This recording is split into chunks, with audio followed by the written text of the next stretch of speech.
नमस्कार. आपल्या कथेचं नाव आहे बनगरवाडी. लेखक आहेत व्यंकटेश माडगुळकर. दशम्यांची पिशवी पाठीला मारून मी बनगरवाडीला निघालो होतो. अद्याप सर्वत्र काळोख भरून राहिला होता. चांदण्या चमकत होत्या. समोर वळसे मारीत चाललेली गाडीवाट तेवढी फिक्कट अशी दिसत होती.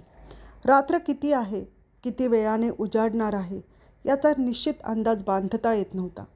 मी फार लवकर तर निघालो नाही ना अशी शंका वरचेवर मनात येत होती. माझ्याच पावलांचा आवाज मला मोठा वाटत होता. रातकिडे किरकिरत होते. गार वारा कानाशी आवाज करीत होता. बराच वेळ चालल्यामुळे अंगात एक लय भरली होती. वाट चुकण्याची भीती वाटत होती, कारण यापूर्वी मी कधी बनगरवाडीला आलो नव्हतो. हे गाव कसे असेल, काय असेल, तिथली माणसे माझ्याशी कशी वागतील, तिथे गेल्यावर राहायचे कुठे, असले प्रश्न मी स्वतःलाच विचारित होतो. 2 दिवस रंग बघून मला परत फिरायचे होते. कायम राहायचे म्हणजे काही सामान आणायला पाहिजे होते. आज केवळ धोतर, चादर, 2 कपडे एवढेच घेऊन मी चाललो होतो. माळावरून गार झोंबरे वारे वाहू लागले. चांदण्यांचे तेज कमी झाले. धड चांदण्यांचा उजेड नाही, धड उजाडलेही नाही, अशी मधली अवस्था झाली होती. बाभळी तरवडासारख्या झुडपांच्या ओळखू येणारा वास जाणवू लागला. वाटेवरची धूळ पायाला गार लागू लागली.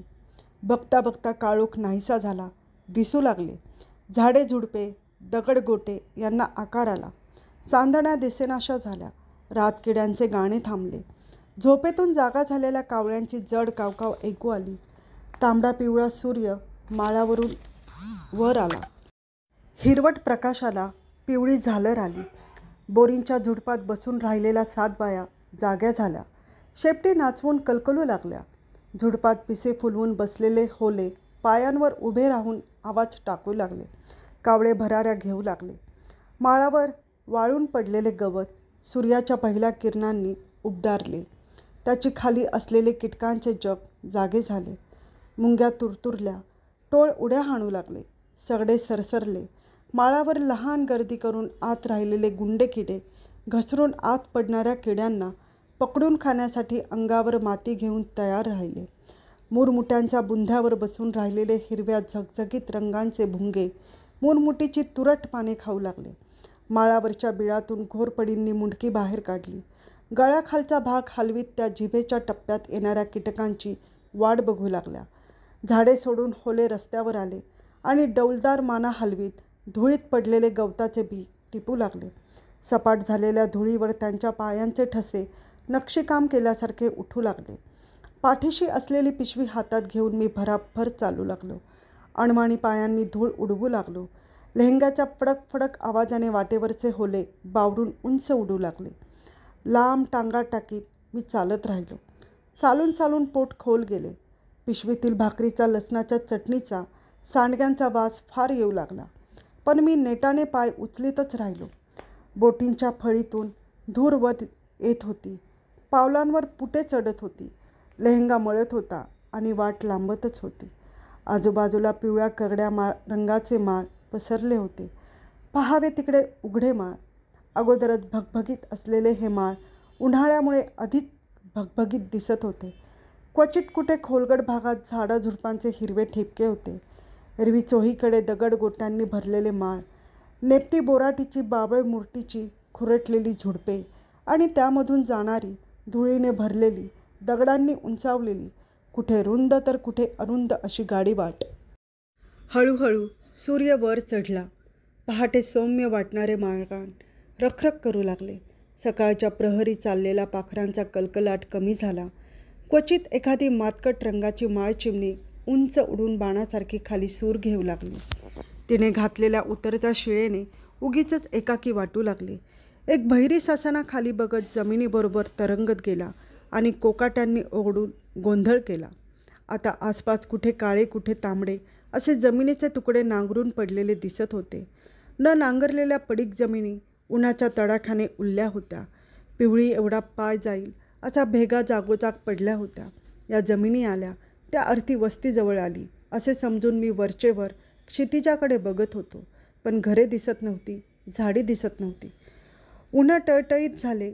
सकाळी गार काल्यासारखी लागणारी धूळ तापली. माझ्या डोक्याभोवती बारीक माशांचा एक थवा घोंगावू लागला. त्यात सतत आवाजाने वीट आला. डोक्यावरची टोपी काढून तिने तो पाठलाग करणारा घोळका हकलण्याचा मी प्रयत्न केला, पण तो गेला नाही. 100-200 माशा माझ्या डोक्याभोवती फिरत बरोबर येतच राहिला. हा माणूस कुठेतरी अनेक माणसे राहणाऱ्या ठिकाणी चालला आहे. त्याला दिशा बरोबर माहीत आहे. त्याच्या सोबतीने गेलो तर आपण नेमक्या ठिकाणी पोहोचणार आहोत. घाण, राड, सांडपाणी असलेल्या ठिकाणी जाणार आहोत.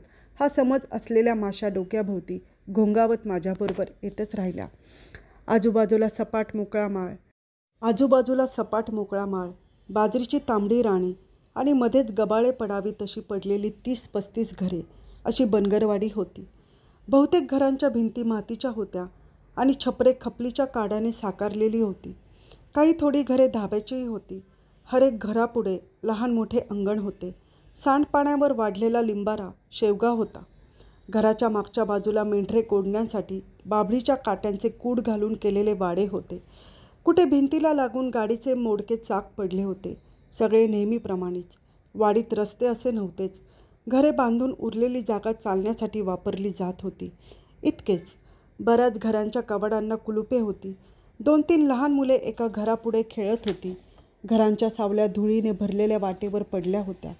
त्यात कुठे कुत्रे तर कुठे पांढर काळी कोंबडी डोळे मिटून बसली होती. डावी उजवीकडे घरे होती. त्यातून बायांनी डोकावून बघितले. पोरे आत पळाली. थोडे पुढे गेल्यावर पटांगण लागले. लिंबाचे एक मोठे झाड लागले.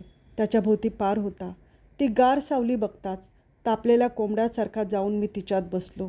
टोपी काढली, घाम पुसला, पाय आपटून धूळ झटकली.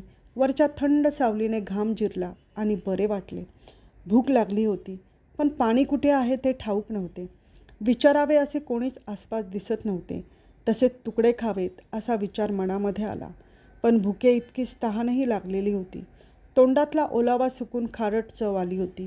ती गार सावली सोडून उठावे असेही वाटेना.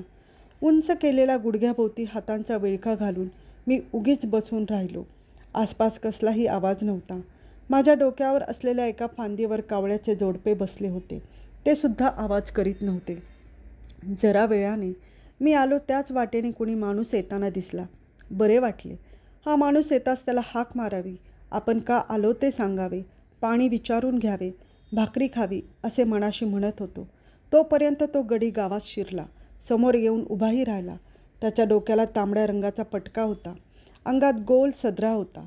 धोत्राच्या टोकाबरोबरच एक उंच भालाही त्याने हातात धरला होता. त्याचा चेहरा मोठा आणि लांबुडका होता. गालाची हाडे वर आली होती. नाक सरळ होते. मिशातले केस काळे करडे होऊन धुरकटल्यासारखे दिसत होते. मुळीच संकोच न दाखविता त्याने आपल्या तांबारलेल्या डोळ्यांनी मला पाहून घेतले आणि मिशांवरून बोटे फिरवून धुळीत थुंक टाकली. ती मला तोंडात आल्यासारखी वाटली. उगीच चुळबुळ करून मी पाय खाली सोडले आणि इकडे तिकडे बघितले. दम देताना काढावा तसा आवाज काढून त्याने मला विचारले, काय अंडीवाला आहेस का गा? त्या प्रश्नाने फटका बसल्यासारखा मी खाली आलो. क्षणभर काय उत्तर द्यावे हे मला सुधरेना. माझ्या लेहंग्याने मला एकदम खाली ओढले होते. सुट्या आणेल्यांच्या थैल्या घेऊन खेडोपाडी अंडी खरीदणारा मुसलमान बनवून टाकले होते. मी गडबडलो, गोंधळलो. तोंडावर ओशाळवाने हसू आले. सोडलेले पाय वर घेऊन टोपी नीट केली आणि म्हटले, नाही, मी मास्तर आहे. हा खुलासा ऐकून विचारणाऱ्याला आपला काही वागे बोलतो असे वाटले नाही. डाव्या पायावर भार उजव्या पायावर टाकून तो म्हणाला, मास्तर. त्याचा विश्वासच बसला नाही. मळका लेहंगा आणि रेघारेघांचा धुवट शर्ट घातलेले हे गुडघ्या एवढे पोर मास्तर कसे असेल? लंगोटी लावून ज्याने शाळेत जावे आणि थुंकीने पाटी पुसावी अशा पोराला मास्तर म्हणेल कोण? जरी म्हणाले तरी त्याला मास्तर करील कोण? छे, काहीतरीच सांगडे. मला आपल्या लहान वयाबद्दल, धोतर कोट न घातल्याबद्दल विषाद वाटला. भाषेत जोर आणून मी म्हटले, हो, माझी नव्यानं नेमणूक झाली आहे. आजपासून मास्तर म्हणून मी इथं रुजू झालो आहे. हातात आडवा घेतलेला भाला त्याने झेंड्यासारखा समोर टेकला आणि तुच्छतेने म्हटले, हां, हतं काय करायचा गा मास्तर? शाळा चालतीये कुठं हतं? पोरं हायती कुठं वाडीत? सरकारला काय ठावं नाही वय? रिकामा फाजीलपणा. आणि पटका नीट खोचीत तो निघूनही गेला. जाता जाता पुन्हा एक वार धुळीत थुंकला.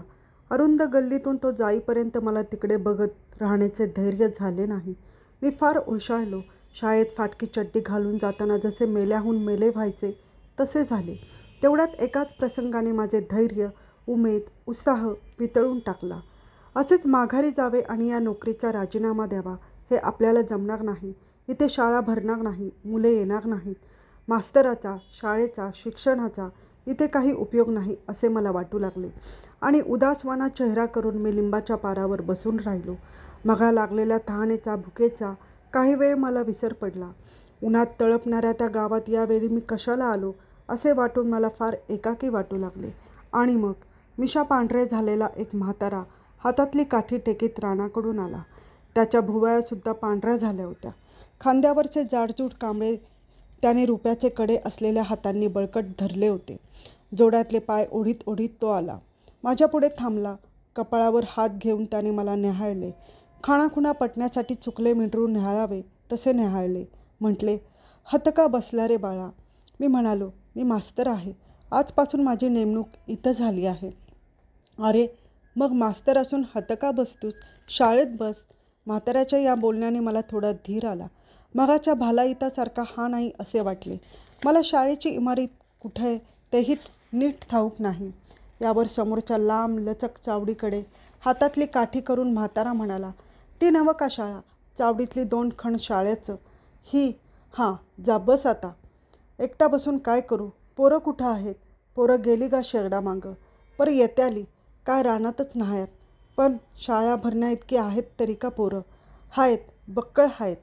आणू हुत्याल की. दरसाल 10 लगीन उभं राहतंय. पोरं हुत्याल. तू शिकवायचं काम कर म्हणजे झालं. त्या बोलण्याने हसू आले. पाराखाली उडी टाकून मी पिशवी घेतली आणि म्हटले, मला पाणी कुठं आहे ते सांगा, म्हणजे जेवण करीन. भाकरी आणलात बरोबर. म्हातारा म्हणाला, पाण्याची वरड हाय का वाडीला? उन्हाळ्यात पार वाळवणं होतं. एक हेळ हाय तो तिकडं बघ. मी गल्लीतून समोर पाहिले. गावाबाहेर दगड चुन्याने बांधलेला हेळ दिसला. आमच्या धनगराचं पाणी चालत असलं तर बघ, देतो. मी म्हणालो, न चालायला काय झालं, पण तांब्या मिळालं तर मी घेऊन येईन. पण म्हाताराने तिथे उभ्या राहिल्याच हाक मारली. अगं ये अंजे, पाण्याचा तांब्या आण भरून मास्तराला. लांब गल्लीतून एका घरातून कुणीसी बाई माणूस डोकावले. म्हाताराने परत ओरडून तेच सांगितले आणि मग आम्ही दोघेही शाळेपाशी आलो. तालुकाच्या मास्तरांनी माझ्यापाशी चावी दिली होती. ते म्हणाले होते, चार्ज देण्यासारखं काही काम नाही.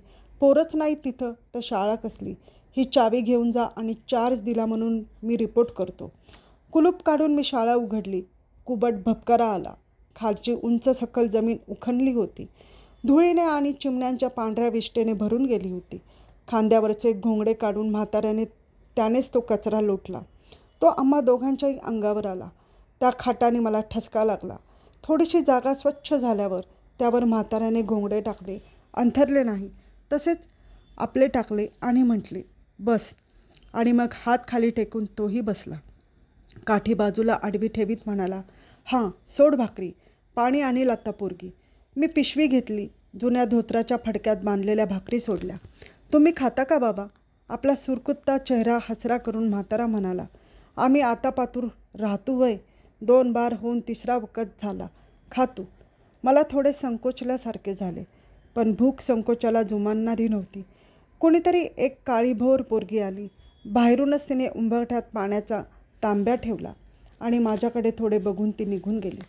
एक गुडघा उभा करून बसलेला म्हातारा कमरेची तंबाखूची पिशवी काढून तित बोटे घालून भुकेल्या पोटी मी भराभर घास घेत राहिलो. घेता घेता त्या म्हाताऱ्याकडे पाहू लागलो. डोक्याचे मुंडासे सोडले, अर्धे धोतर सोडले तर त्याच्या अंगावर काही नव्हते. ज्या मातीत तो दिवसभर मेंढरामागे हिंडत असेल त्या मेंढराप्रमाणे त्याचाही रंग काळाभोर होता.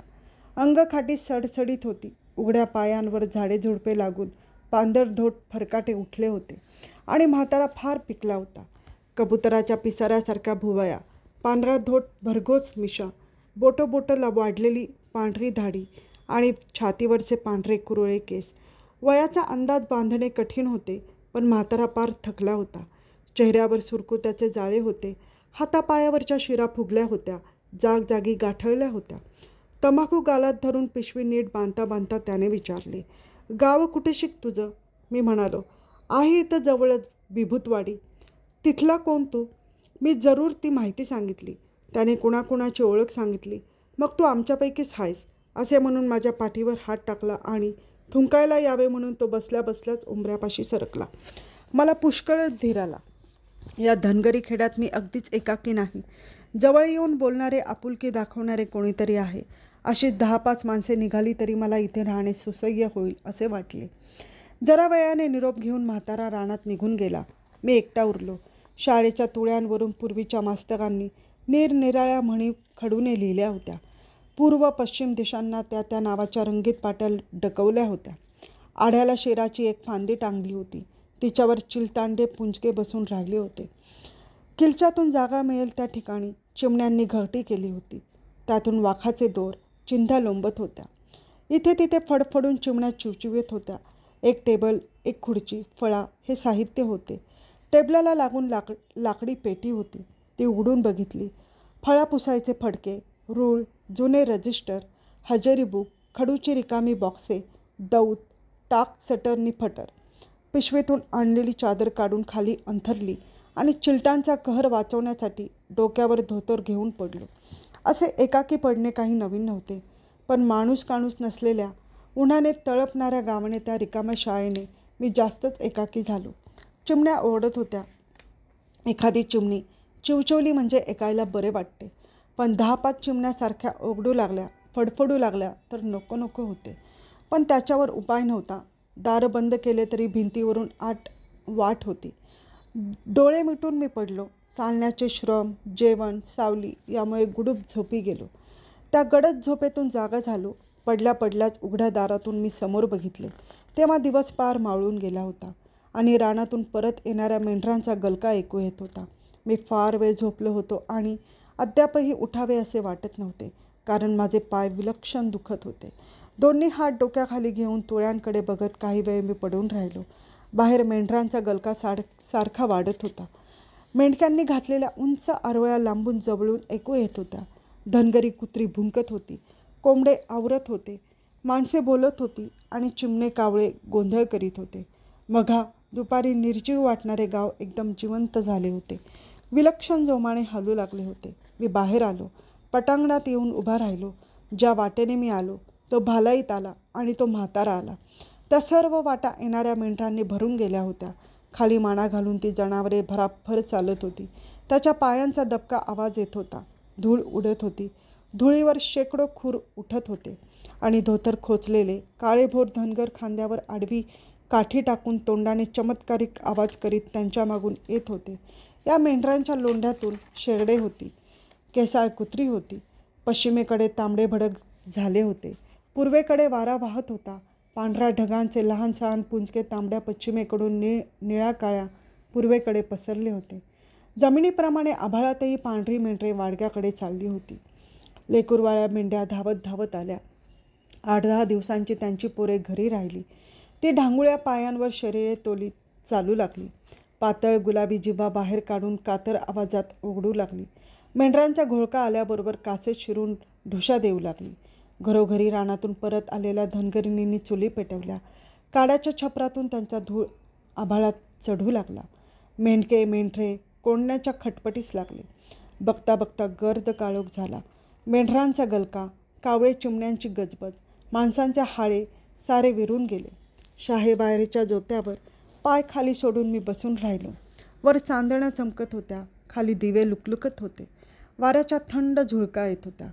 कोणीतरी अंधारातून आले आणि समोर एका बाजूला असलेल्या मारुतीच्या लहान देवळात दिवा लावून गेले. त्या उजेडात जाऊन भाकरी खावी आणि पोरीने दिलेल्या पाण्यातले उरलेले पाणी प्यावे असा विचार मनात आला. पण शरीराने अंमलात आणला नाही. खांबाच्या तळखड्याला टेकून मी त्या अंधाराकडे बघत बसूनच राहिलो. आता इथून पुढे 3 वर्ष माझे गाव हेच होते. इथेच मला राहायचे होते. या मंडळीत मिसळायचे होते. त्यांचा विश्वास, प्रेम मिळवायचे होते. प्रतिष्ठा मिळवायची होती. आणि हे सारे करता करता उखडून उकिरडा झालेली चिमण्यांच्या विष्टेने आणि चिलटांच्या वासाने भरलेली ती शाळा नावारूपाला आणायची होती. पोरे जमवायची. त्यांना शाळेची गोडी लावायची. आपण गावात राहायचे आणि प्रतिष्ठा मिळवायची. या सर्वाला मोठी आडकाठी म्हणजे माझे पोरस्वदा वय आणि किरकोळ अंगकाठी. आणि हे असे आडमुठे गाव. जिथे आजपर्यंत 10-5 मुले कधी नियमित शाळेत आली नव्हती. हे असले गाव. हे कसे जमणार, कसे निभणार? समोर पाय वाजले. मारुतीच्या देवळातल्या दिव्याचा मंद पिवळा तांबडा उजेड बाहेर आला होता. त्याच्या पार्श्वभूमीवर कुणी काळी आकृती दिसली. मला अंधारात काहीही दिसत नव्हते. केवळ कुणीतरी जवळ आले एवढेच दिसले. मी थोडा ठसकलो. कोण? मास्तर बसलाय काय? मी म्हातारबाबांचा आवाज ओळखला. होय, या. भाकरी खाल्लीस का? नाही, खाईन आता. हे दूध आणलंय बघ शेगडाचं. जोत्यावर भांडे ठेवल्याचा आवाज मी ऐकला.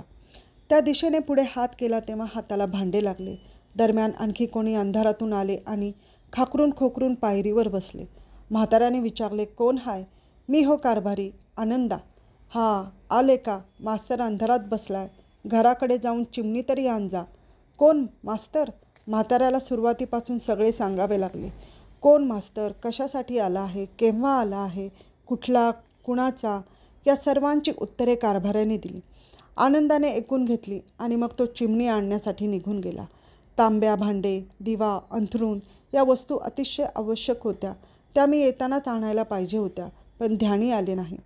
आनंदा रामोशी चिमणी आणण्यासाठी निघून गेला. तो माघारा येईपर्यंत आणखी 10-12 माणसे आली आणि घोंगडी टाकून खाली धुळीतच बसून राहिली. एकमेकांच्या बोलण्यावरूनच त्यांना ओळखी पटल्या.